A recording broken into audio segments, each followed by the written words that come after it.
Did you know you have more bacterial cells in your body than human ones? Yeah, we're basically a walking ecosystem, and whether that ecosystem thrives or crashes depends on two things: prebiotics and probiotics. And we're going to talk about the differences between them and everything you need to know. This is the Biohacking Consultant. I'm going to get right into it. Welcome back, listeners. This is the Biohacking Consultant, and I'm your host, Dr. Farah Fatani. My career spans in both the clinical and operational sides of medicine in America and the Middle East for almost 15 years, and I started this podcast as an extension of my mission at FAF Advisory, which is to spread wellness and help you achieve peak body performance and longevity. So we've all heard of prebiotics and probiotics. A lot of people just assume they're pretty much the same thing, but no, there are differences. So first, we'll get into what they are, what they do, examples of them, and maybe which ones you need the most. So prebiotics are basically non-digestible fibers that serve as the food for your good bacteria. So they'll pass through your upper GI tract intact, and they'll ferment in the colon. And there, they basically fuel the beneficial microbes and support their growth. So common prebiotic compounds are inulin, fructooligosaccharides, galactoligosaccharides, resistant starch, and pectin.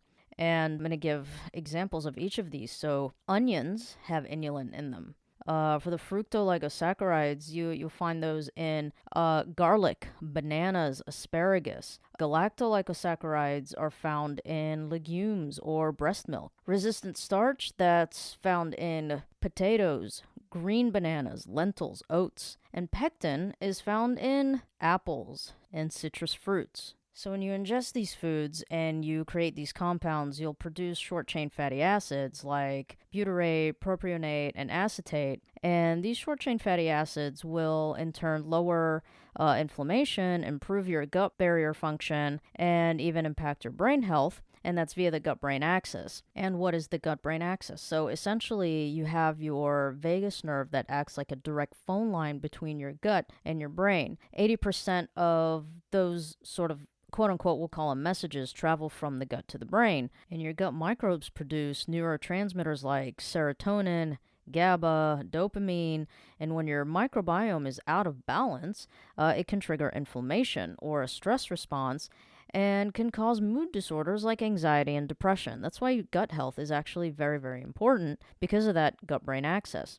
And that's simplifying it as much as I can. So if prebiotics are the compounds in the food, then what are probiotics? So the probiotics are the actual live microorganisms. So these are the actual beneficial bacteria that support a healthy gut. So the most common strains that you've seen or heard of are going to be lactobacillus or bifidobacterium. And these bacteria, these bugs, will help with digestion, nutrient absorption, and immune regulation.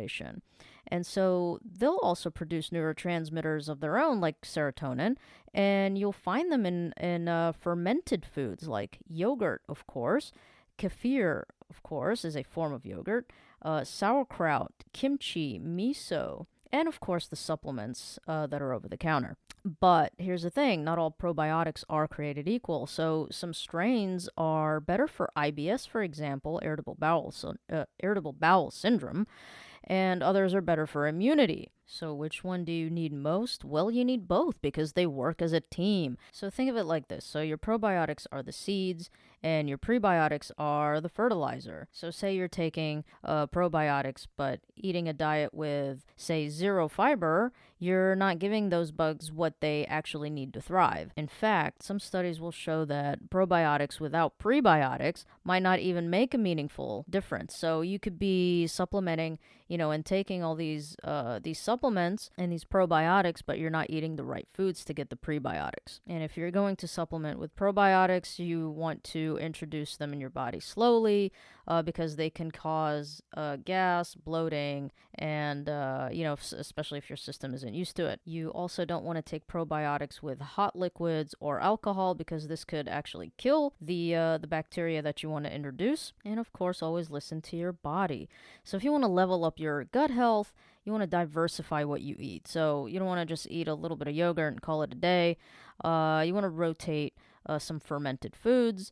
You want to diversify different plant foods per week, and you want to try some polyphenol-rich foods like berries, green tea, cacao, walnuts, and flax seeds. And that'll do it for this week. So, like, share, subscribe, follow us on Apple Podcasts, Amazon Music, Spotify, and YouTube. It'll really help out this podcast. And I'll see you next Friday. Later.